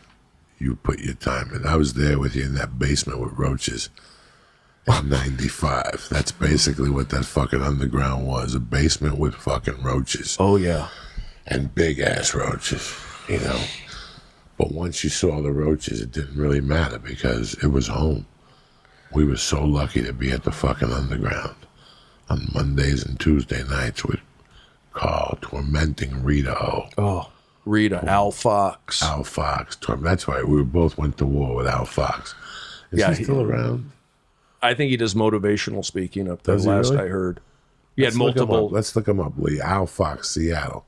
I have that video. Comedian. I remember you and Al going at it. Hey, fuck you, poor Al. Yeah, we learned, but I think Seattle. Jesus, that was like a zillion years ago. What a fucking time. Yeah. I think Seattle, we were right there. This is like before Amazon. This is right. Amazon started in Seattle when we were there. Amazon started in Pioneer Square. Is it two X's? Yeah. I found his LinkedIn. Let's see. We were there at a pretty happening time. Like the Foo Fighters were just getting started. Soundgarden, Nirvana was, happening. We were there at a hot moment. Not a hot moment, but Seattle was kind of like on the tail end of grunge. The comedy boom was dying out somewhat. But Seattle was just, I think, a great spot to be pre-social media, pre-crazy internet. It was like the last bastion of There he is. Of art. There he is. He's right there. The Winners Don't Quit Association. No, scroll down. He's number 3. Go to number 3, the pictures. Look at this beauty. Right? No, the other way. Right there, number 3. Look at this beauty. Right there. There he is, Al Fox. That's him. That's him. Hey, I'm Al. Joey, you don't talk to me that way. I've been doing comedy now for 5 years. Brody, you're not funny to me. Al, please. Brody, get away from me. Al, I enjoy motorcycles. Brody. That faded on that one. Pretty good, though, right? Good acting. No. He used to get pissed off at. What would you do to him? He had like a handicap issue. Something happened to him. He had a brain injury. I think a motorcycle accident. See if you can Wikipedia. Oh my God! I don't think Al Fox has a Wikipedia, Al Fox motorcycle. Sure he does. No motorcycle. All right, just Al Fox. Okay. I got to break his balls with motorcycles. I'm not going to say he got hit by a motorcycle. Well, I think there's a story behind it. Well, if it's on Wiki, then we'll read it. But if not, why throw him under the bus? I didn't mean to do that. He already got hit by a bus, the poor bastard. I don't think he's listening to this podcast. Then. No. He has to be. Watch. He's got to be He has a Facebook. Louis Fox. Just look up. But it was different doing open mics in Seattle. It was like you would get real audience. You would get Al Fox, Winners Don't Quit Association, right there. Al Fox is the founder and president of the not-for-profit Winners Don't Quit. Award-winning We should comic. send him an email, Brody. Me. To inspire and enable all people, young and old, those with disabilities and those without, to accept the life they've been given. Call him up, Where's the Brody. number? I don't think he's at the Right office there. right now. Right there, don't matter. Leave a message, bro. Leave a message. Call him up, Brody. Oh my god. Okay. This poor guy's gonna have to change his number And then- tomorrow. And then hit him up. Well, we're not going to give it out. It was on the screen for a second. Yeah, it's all right. But then contact Al Fox. Send him a message, Lee. Tell him this is Brody Stevens and he wants to do a tour with him. No. Yeah. Wait, as motivational speaker or as comedian? I could be doing motivational. Whatever you want to do. Both of you are killing the road. You take him out for a week, we'll tape it. We'll sell that to anybody. I've got a sidecar. Motorcycle sidecar. He could motivate for you. So wait, 425. Does press? Oh. Just watch it off the screen and call him up. Put it on speakerphone. What if he answers? Just hang up on him. Do what normal Americans do. Make him call back. Who the fuck is this? Oh my goodness. You don't do that to me. He's embracing change. Your call has been forwarded to an automatic voice message system. Is not available. At the tone, please record your message. When you have finished recording, you may hang up or press 1 for more options. Hey, Al, it's a longtime friend here, Brody Stevens. What do you think? We're having a great conversation. My pal Joey Diaz. Al Fox, you bad motherfucker, you. We're just talking about Seattle. Your name came up. A lot of good times. Joey and I we're down here in LA we're having a blast. We hope you're still going. It looks like you are. Positive motivational speaking. Winners don't quit, cocksucker. Winners Don't Quit. Get a complimentary 3-chapter sample of Al's newest book. Al's got a book coming out. Jesus, Joseph, and Mary's. Al, send us the fucking book, will you? And cut the shit. Al Fox, Winners Don't Quit Association, embracing change, inspiring people to believe in their own possibilities. He knows what it is. He wrote it. Oh, he wrote it. Leave him alone, Lee. Mind All your right. business, all right? Nobody asked you, cocksucker. Have another mint. Al, We love you, buddy. we love you. It was Thinking about you. that was fun. Thanks for letting us call you. Okay, All right, stay black. stay black. We gotta call him back and get that. Oh, you want to hear that again? Yeah, oh, that was classic. Okay, Al Fox. You can't write that shit right. That was funny. That was funny. You can't write. That's just to let you know, people. We're not here bullshitting you or bringing you bad entertainment. And Brody, why do you talk to me that way? Al, please. At least we're telling you the truth here, So we weren't lying. Oh, please. and that's the most important thing. Wait. Your call has been Here we go. forwarded to an automatic Here we voice go. message system. That beauty. Is not That fucking beauty. Oh, that was funny. And then we had Rita O, who sold pills. On the first of every month, she had like big shipments of Valium, all those pills that, not Xanax and nothing like that. Like she was getting hard shit. She was a he. She was a he. Before it was cool. Yeah. Yeah, send him an email. We tell him we were talking about him. We love him. We want to put him on the fucking Winner Don't Quit Association tour. You want me to send him an email right now? Right now? No, tomorrow morning. Okay. Yeah, right now. Send him an email, please. Tell him, listen, we want to put you on the Winners Don't Quit tour. Contact Lisa Syatt, the coordinator. I'm gonna come. But there was something about doing. Oh, he gave you his cell phone. I don't want to call him. No, we. I like to. Are you He's going to kidding call me? us back in 24 There's hours. 8 million people on the fucking line. Nobody gives you their cell phone. How lonely is this poor bastard? He gives you a cell phone. Right now, we call him and wake him up. Right at the balls. Look at him. Look at him. Poor Al. He's a good fucking dude. Oh. There's Al. Giggles. There you Oh, go. shit. He's Giggles. like Terry Giggles. Taylor. Terry Taylor. And I was doing it before Terry Taylor with the Vietnam vet. What's the guy's name? John. What was his name? He hated me, but I used to get him for work. I'm gonna every put your week. name down. Wouldn't he like tinker with everybody's act? Like said, he knew Seinfeld. That was his thing. Like He used to Seinfeld wouldn't fucking do that. Tell you to work clean and shit. So I would work dirty, And then when he would pull up in his Maserati or whatever the fuck he had, when he would come into the showroom, I'd work clean. And he'd just walk through the back for about 48 seconds. And he'd go into the kitchen and he'd go right back to your act. Oh, really? Yeah. So he was only in there for 40 seconds tops. He would stop for one beat to listen to your punchline, make sure there was no fucks or nothing dirty. You could see him walking through. And as soon as he walked in the kitchen, bam, I finished up, brought the headliner up. I drank at the tab there. So you enjoyed your shows there? Yes, I did. You know, at that time, man, listen, it was 1996, 97. Yep. I was happy to fart in a fucking glass. Do you understand me? I think you did that tonight. I had been in prison. I had been in a fucking war with my ex-wife. And now, guess what? I wasn't living in no high-rise, and I wasn't paying a fucking $100,000 a month mortgage. Mm-hmm. But I was keeping the lights on, Yep. paying for groceries, Yep. and paying my side of the rent with comedy money. Yeah. Sometimes it took an 8-ball of Coke. Sometimes it took 50 hits of something. You know, sometimes it took whatever. But every month I was starting to make payments with comedy money. Mm-hmm. And that was the best feeling in the world. And if I show you those notebooks today, if I bring the notebooks to you from 95 to 2004, you could see like, I wish today that I could take those notebooks and put them into a computer so they could put a graph together and do something for comics, like a seminar, to show them the slow escalation of the money. And for 10 years, there was no money.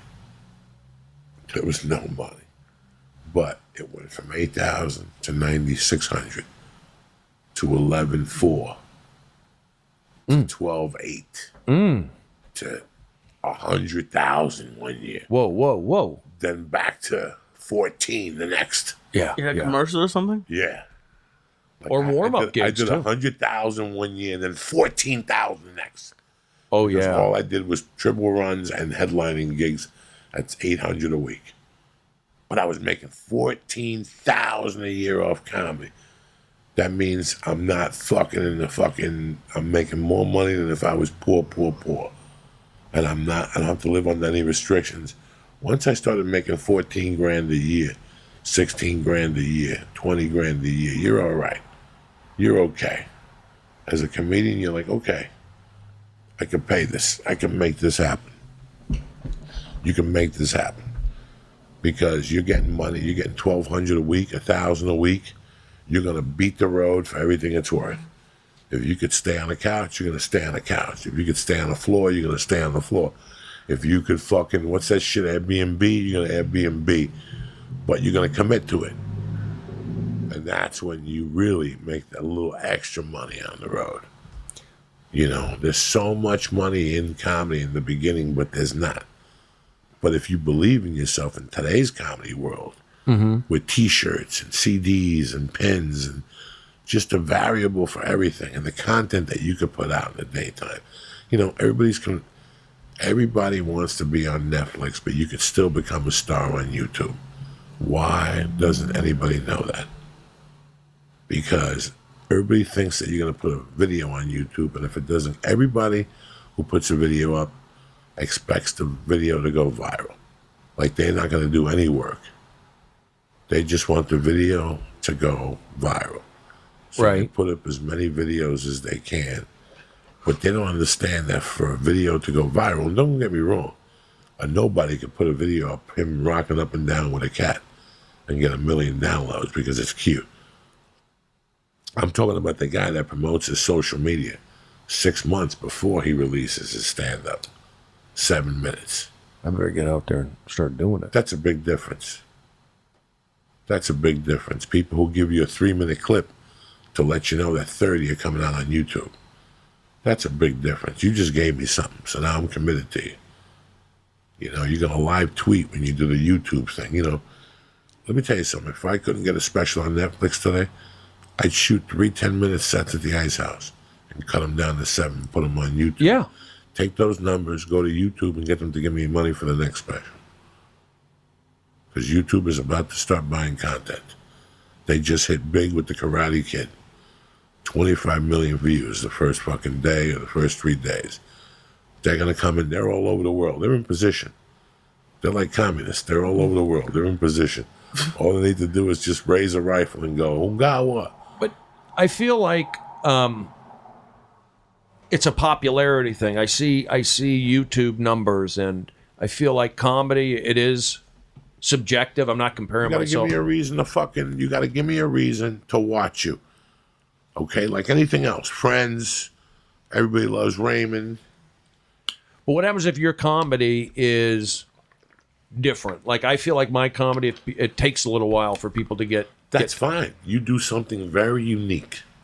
Always remember that. You're not doing what Joey Diaz and what fucking Ari's doing and what Duncan doing, what Joe Rogan's doing, what Bill Burr's doing. You're doing something that... What's the toughest thing you ever drank, Lee? What's the toughest booze that you said to yourself, you know what, that was okay, but I don't know. In Lee's world. I guess probably tequila. I mean, I like tequila, gets you drunk. Maybe vodka. Brody's people's tequila. Just like me.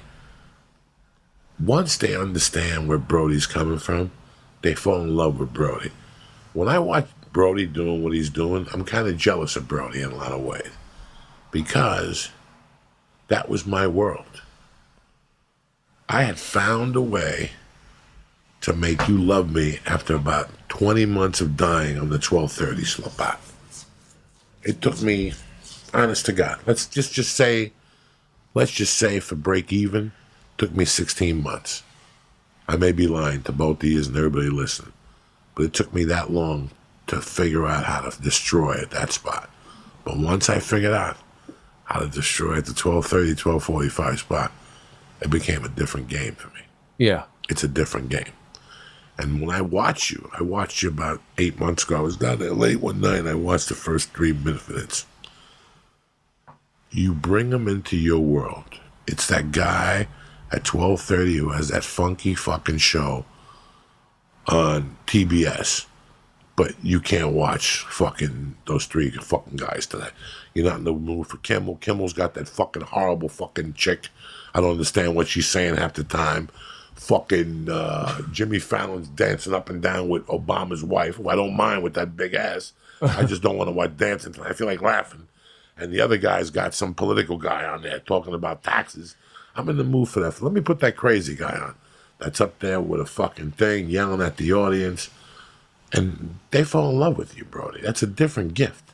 I saw it that night. I saw it like a fucking 8 months ago. Like I told you, I was driving home. I'm like, Brody's come a long fucking way. And then I saw it before you shot the special. I'm sorry. And then when they told me you had shot the special and you were shooting it and Seesaw had picked it up, I was really happy. I was like, this is going to hit. This might become like right now, you have nothing to lose. If in the next year nobody picks you up, come over here. Let's talk. Because there's a way for you to do a fucking show at midnight by yourself in your kitchen. Eating, blending protein drinks, swinging kettlebells, going over baseball scores. This is an hour show. If you want, you can have a guest. If not, you don't need a guest. Showing your cat, your dog, pictures of your youth. Yeah, I've got all those. Talking to your mother on the phone. I do that today on my podcast. Bro, I don't even need to know. I know what's money for you. I know because Talk to my mom today on the podcast. I know you 20 years. I mean, right while you're talking to the fucking Periscope, the phone rings. It's your mom. Yeah. What are you doing? What the fuck you think I'm doing, Mom? I'm doing a podcast. I told you that 20 times. Oh. I thought you meant to call you at 12:20. No, because you're actually going to tell her to call you at 12:20. Why call her for the podcast? Right. Tell her to call you, and then when she calls you, insult her. And she'll go, no, you told me 12:20. Mom, please, I'm doing a podcast. Why would I tell you to call me at 12:20? You're embarrassing me. Mom, leave it alone. I didn't tell you to call me. Yes, you did. That's what you want, that confusion. Yeah, I can do that. Yeah. Torment her a little bit. Tell her to call and then hit her. It's like that Don Rickles story when he went over to the table and he saw Sinatra. And he went over to Sinatra and he goes, do me a favor. I'm having a tough time with this girl. Come over and say hello after you finish. And Sinatra goes up and says, hey, man, how you doing? And Don Rickles goes, Frank, what the fuck? Can't you see I'm eating? Yeah. I remember. I know that joke. That's fun. That story. That's it, man. You know, you have a good product. It's just getting out there, and that's what nobody understands. You're not going to put your shit on YouTube. 1 million people are going to watch it. I wish it was that easy. You have to give them a reason. You have to give them a reason on Twitter and Facebook and Instagram, and for them to go, When a chick pops up and goes, hey, click this link, I'm going to show you my pussy. Okay. How can you do that without showing somebody your pussy? Your pussy is the video of you doing 8 minutes at the store at midnight. Yeah. That's the same American ingenuity that you have to figure it out. And how many times have both of you clicked onto a chick that's luring you on a click? You both have. At one time or another, you didn't know. Some hot Asian chick is like, click on my link, look at my pussy. And next thing you know, you're in fucking China at a knitting factory with a bunch of Chinese women singing communism songs and shit. We both done it. How did she get you to open that up? She got what we like. It's like when I saw The Wrestler with Mickey Rourke. I knew about The Wrestler 9 months in advance. The producers did something to make me know that this movie was coming out in 9 months. They planted a seed. It's the same thing with CDs or anything you're going to do. Hey, June 18th, I'm coming out with something. I planted a seed. Mm-hmm. I want people to go in there. What's going to make them go in their calendar and circle the 18th? What would make you circle a date? The dentist, the doctor, or some chick sucking your dick, or you having a gig for money? How can I get you to circle that number for a comedy show or... It's June 22nd, Amazon. Yeah. You can pre-order. It's the same concept, Lee. Always look at it that way. How can I get from you what I want? It's the same thing, only without all the bullshit. They just make it so much bullshit for you to think it's a special thing. It's not fucking special. We can all do it. Chicks did it to us all the time. How do you remember to pick up a chick at 7:30 on a fucking Monday night? You've got a lot on your mind. You remember to pick her up at 7:30 because she's going to suck your dick. Oh, I missed that. Yeah, she's going to circle the calendar. I'll circle a calendar. Fuck yeah. I'll do a circle. I'll circle jerk. The calendar. I know you will. So June 22nd, what is it coming on? It's going to be on Amazon, June 22nd. Brody Stevens live from the main room. And I'm happy with it. I haven't watched it, to be honest with you, like I said, for like probably 9 months. So I'm curious to see. I think it will hold up, hopefully.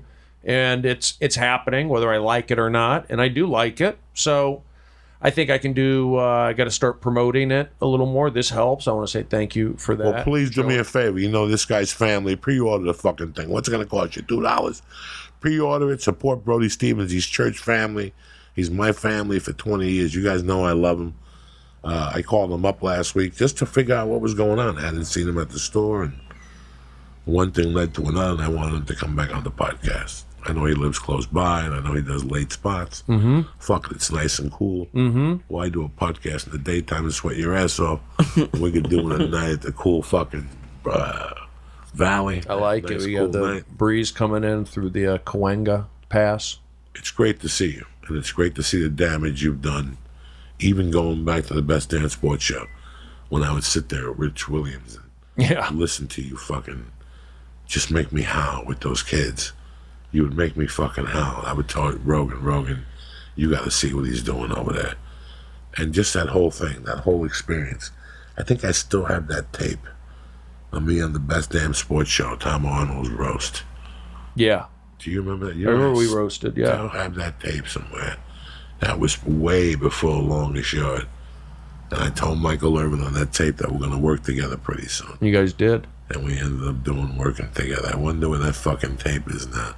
People would die if there's a Kruk, Bill Maher. The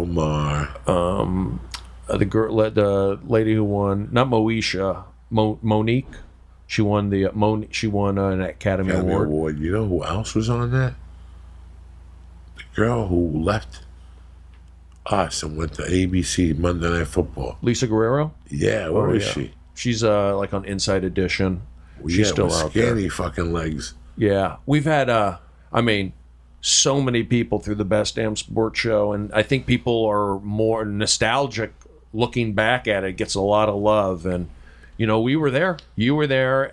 crushing it live. These weren't tape pieces. These are live to tape, but you were doing it live right there in the middle of the show, and that was always impressive to see. I mean, I was right there on the floor watching your thing. It was an education. I mean, they'd be over, on their in one side of the studio, maybe doing the news thing, and you'd be all the way over on the other side, like behind in front of a green screen, just knocking it out, doing your stuff, or always, really a pro there. So I saw that you and Lonnie Love was on quite a bit. So you guys were great, and the guests were awesome, and we were really on a ground floor of sports and comedy. And all those guys are still working. Chris Rose is on MLB Network and everything. John Sally's got cannabis clubs everywhere. He's vegan. John Kruk is doing Phillies broadcast. Michael Irvin. We had Michael Strahan, Steve Harvey, Jeff Dunham. I brought that guy back. He was down. Nobody was into him. And then George Greenberg, the producer, loved this Jeff Dunham puppet guy. And I would push those puppets, push it. And next thing you know, this guy's... Because Jeff Dunham was successful at one point, then he went down low, and then he came back. And I feel like Best Damn Sports Show, we got him back. We'd get those guys coming by to rehabilitate their careers, like Daniel Baldwin and Michael Irvin even had a lot of problems. They put him on there, and we had Stephen A. Smith getting started, Jalen Rose, so many people that are still were all the guys with MLB on Fox with A-Rod and. All those guys doing the World Series, they're all from Best Damn Sports Show, and they went to the NFL Network. So I feel good about that. I feel, a sense of pride that I brought the energy, you brought it, the guys on the show, and that's where I learned a lot of, how important energy was, because it would affect the show. You get these kids, these inner city football kids slouching, and I go, guys, we got to sit up. Let's go. I played baseball at Reseda. You got to talk back to them a little bit. And the kids would respond, and the coaches loved it. You can really dig into these kids. And I go, you play football, right? You see Michael Irvin right there? He's got 3 Super Bowl rings. You want to meet him? Well, let's start picking it up a notch. Let's go. Energy matters. And that would pump up the show. Same thing at... when I did warm up for Joe Rogan at the Man Show, you were on that, and same thing, Doug Stanhope was pumping up the audience, going for it, and believing in it, and I was really into the show. So, but I saw, especially at Best Damn Sports Show, how energy mattered, how caring mattered, because I just saw the results. It was the show went on for 1,000 shows, and then I went to Chelsea and I did 400 there, and I saw the results, and I just try to show people that there is something to it. There is something there. You can tap into it, and I think it's been harder. It's harder to get crowds to go with you on things like that. You can't yell at crowds anymore. You can't get on them. They'll turn on you. Before you would say guys, I'm busting my ass up here. You got to help me out. I'm not making that much money. I park in the same lot with you guys. Let's go. Now that they would fight back on you like that. You're a teacher. You're a cop. You're an authority figure. So the last few years, I've been butting heads. That's why I've gotten out of warm up somewhat, because it was just friction. Whereas when I was at Best Damn, could really not yell at the kids, but you can shake them up. Oh, you would yell at them. You would say shit to them from time to time. You sitting here talking about Best Damn and the show with Joe and Stanhope, it just strengthens what I was talking about. That I saw you on this journey, and you saw me on the same fucking journey. Every week on there. Thing. Here we are, 20 years later in fucking North Hollywood, in the fucking Valley. Yeah. You're home. And I want to wish you the best of luck. Tweet it on June 21st, and we'll retweet this. I'll tweet it out. Remind the church family what's going on Instagram. We'll have a 1x1 podcast. And I want to thank you, man. And I want to thank you for growing up to being a fucking gentleman and believing in your thing, because you're still here. You could have quit a long time ago and went back to Seattle. Got a girlfriend and gave guitar lessons on Alki Beach for the small 20. You know what I'm saying? Yeah. So thank you very much. I want to thank Lee Syatt. Before I go, real quick, like I told you in the fucking beginning of the show, for your geese, there's only one place, and that's fujisports.com. Why? Because they got the all-purpose light gi. They got the Superado. They got the new Psycho, the Psycho 2.0, the Sakao, and they have the one with the E that I love to death. I love my blue gi. I forget what the fuck it's called. Liverado? No, Evolution or Elemental. I love my fucking Elemental. They're all light gis. You can hang on them. King Kong could fucking hang on them. Nothing will happen. You understand me? So go to fujisports.com right now and press in. Church. Bam! And get 10% off knee pads, gis, mouth, whatever you're going to get for MMA. Get it and press in church number 1 so we get the credit. Let these motherfuckers know we're not fucking around. Help out the church and help us out a little bit. Number 2, listen to me. Hiring is challenging, but there's one place you can go where hiring is nice, simple, fast, and smart. Hiring used to be hard. Multiple job sites, stacks of resumes, and a confusing review process. But today, hiring can be easy, and you only have to go to one place to get it done. That's ZipRecruiter.com/Joey. Listen, ZipRecruiter is the best. They send your job to over 100 of the web's leading job boards, but they don't stop there. With their powerful matching technology, ZipRecruiter scans thousands of resumes to find people with the right experience and invite them to apply for your jobs. As application comes in, ZipRecruiter analyzes each one and spotlights the top candidates so you never miss a great match. ZipRecruiter is so effective that 80% of the employers who post on ZipRecruiter get a quality candidate through the site within 1 day. That is right, within 1 day. With results like that, it's no wonder ZipRecruiter is the highest rating hiring site in America today, right now. What I'm going to do is this. The church family can try ZipRecruiter for free, gratis, free, at ZipRecruiter.com/church for free. Give it a shot. What do you got to lose? That's ZipRecruiter.com/church. Church, CHURCH. ZipRecruiter.com/church. Stop banging your head off the wall. The guy you're looking for or the woman you're looking for is right in front of you. ZipRecruiter, the smartest way to hire. I want to thank Fujisports.com, and I want to thank ZipRecruiter for having our back, and I want to thank you guys for being savages. Don't forget, we're back Monday next week and Wednesday. Don't worry about nothing. Then I'm going to Disneyland, bitches. Listen, I want to thank my man, Brody Stevens. And I want to thank Enjoy it. and I want to thank my little brother, the fucking Christ killer. I'll see you motherfuckers next week. Have a great weekend. Stay black. Write your goals and do your 22 push-ups. Kick this fucking mule, Lee.